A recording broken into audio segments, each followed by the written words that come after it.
Yet, not everything was as it seemed. Behind every written line and every whispered prayer, there were secrets far more intricate and ambiguous. Imagine for a moment a young Maria Ferrara, raised in a small village where time seemed to pass to the slow rhythm of bell towers and Gregorian chants, grappling with the discovery of an interior dimension that no one, not even her closest friends, could have imagined. As the years passed, her visions were not only divine epiphanies, but became true sensory experiences, dazzling lights, celestial sounds, and even the sensation of being embraced by a presence that transcended all human understanding.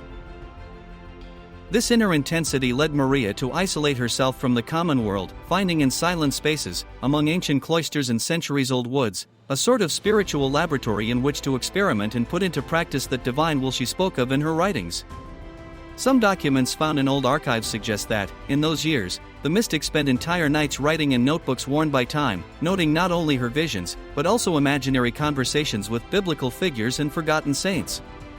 These notebooks, now scattered and fragmented, fuel the mystery. They would be the key to fully understanding the evolution of her thought and the reason why the Church, although fearful of doctrinal risks, decided to initiate a process of beatification. The story of her life is not limited to a succession of miraculous events, but is intertwined with episodes of poignant humanity and ardent passion for the truth. A curious anecdote concerns a secret meeting that took place in a small abandoned chapel in the hills of the south, where some of her most fervent disciples gathered to discuss revelations and spiritual mysteries in a confidential tone. There, it is said that an old priest, now deceased, confided to them that Mary was not only a mere instrument of the divine, but a true bridge between the earthly and celestial worlds. This testimony, although not officially recognized, went around heretical circles and fueled further doubts among the hierarchs. But the story takes an even more intriguing turn when we examine the crucial role of the Diocese of Riverside, in the United States. Here, Monsignor Paolo Rinaldi, a man known for his rigor and deep devotion, appeared as the champion of doctrine. His letter, which prohibited the dissemination of Mary's writings, was accompanied by a detailed analysis of the most controversial passages of the Book of Heaven. According to Rinaldi, the mystic's insistence on proclaiming a total annihilation of the human ego could lead the faithful to renounce free will, a concept that, for him, represented the core of divine love and mercy. But, in reality, behind this apparent defense of tradition, there were also political and personal motives. Some sources close to the bishop claim that Rinaldi feared the influence of a new spiritual current that could erode his authority and that of the local hierarchy. In parallel with these tensions, a fervent movement developed among Maria Ferrara's followers that claimed the right to interpret divine messages in a personal way, without the intermediation of overly rigid institutions. These guardians of the light, as they called themselves, organized nightly meetings in which they discussed the mysteries of the divine will, trying to grasp nuances and hidden meanings in the mystics' texts.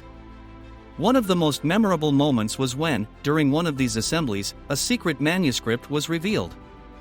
This document, written in an elegant calligraphy and dotted with enigmatic symbols, seemed to outline an alternative spiritual path, almost a school of enlightenment, which invited the faithful to go beyond conventions and embrace a more direct form of communion with the divine. The controversy that followed was immediate and overwhelming. On the one hand, there was talk of a revolutionary innovation capable of reawakening a more authentic and personal faith. On the other, there was the fear that this school could degenerate into a sort of heretical cult, far from traditional canons. The ecclesiastical media of the time, always attentive to even the slightest sign of deviation, gave wide coverage to this debate, contributing to creating an aura of mystery around the figure of Maria Ferrara.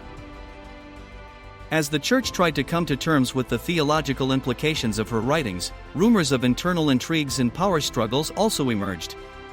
Some modern historians hypothesize that behind the suspension of the beatification, there were maneuvers to consolidate orthodoxy, eliminating any risk of misunderstandings that could call into question the hierarchical system. In this context, the figure of Maria Ferrara became almost a symbol, a sort of spiritual challenge launched to a system that was now rigid and, at times, oppressive. One of the most fascinating curiosities concerns the correspondence between some of his disciples and theological scholars of the time. In unpublished letters, we read of a heated exchange of ideas and doubts that revealed a deep tension between the desire to embrace a new spirituality and the fear of falling into errors that could threaten the stability of the Catholic faith. These testimonies, found in dusty archives, offer an intimate glimpse of what was an internal battle, made of passions, contradictions and, above all, a relentless search for truth. The human aspect of Maria Ferrara, often overlooked in favor of her mystical side, is equally surprising. It is said that, despite her visions and absolute dedication to God, Maria was capable of immense empathy towards others. Her daily life, made up of small gestures of charity, visits to the sick and consolations to the desperate, contributed to creating an image of accessible and tangible sanctity. Precisely for this reason, many of her followers identified with her not only as a mystic, but as a moral guide, a confidant capable of bringing light to light even in the darkest moments.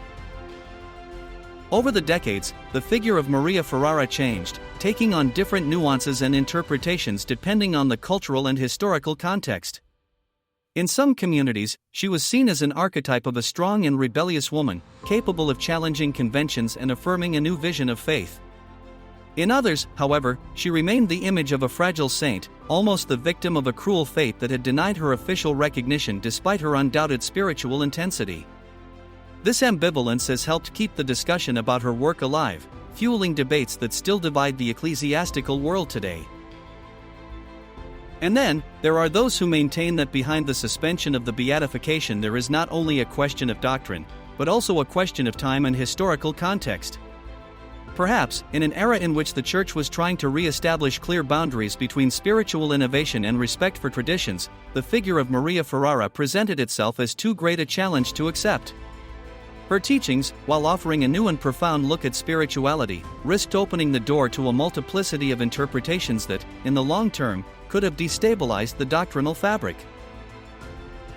What remains, then, of Maria Ferrara and her story? Is it possible that the fate of a mystic is marked not so much by her gifts, but by the fears and insecurities of those in power? Or perhaps, behind that apparent decision to suspend the beatification process, there is a deeper message, that of an invitation to seek sanctity not as an external recognition, but as an internal journey, made of doubts, temptations and, above all, of a faith that knows how to constantly renew itself. In this light, Maria Ferrara's story also becomes a metaphor for our time, an era in which old certainties are being questioned and where the boundary between the sacred and the profane is becoming increasingly blurred. While the Church continues to debate the implications of her writings, the faithful are faced with a choice: to blindly trust an immutable doctrine or to embrace a spirituality that, although uncertain and imperfect, reflects the complexity of human life.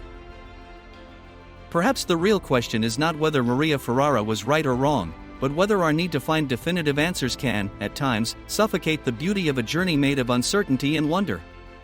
The Book of Heaven remains, on every page, an invitation to look beyond appearances, to discover the divine in every moment and not to fear the contradictions that, ultimately, make our existence so extraordinary. So, while the debate continues, the figure of Maria Ferrara shines like a beacon of light in a sea of doubts, reminding us that the search for truth is an endless journey, made of encounters, clashes and, above all, a faith that knows no boundaries. And who knows, perhaps, one day, when the shadows of suspicion have thinned out, the world will finally be able to recognize the greatness of those who were able to transform pain and suffering into a message of hope and infinite love.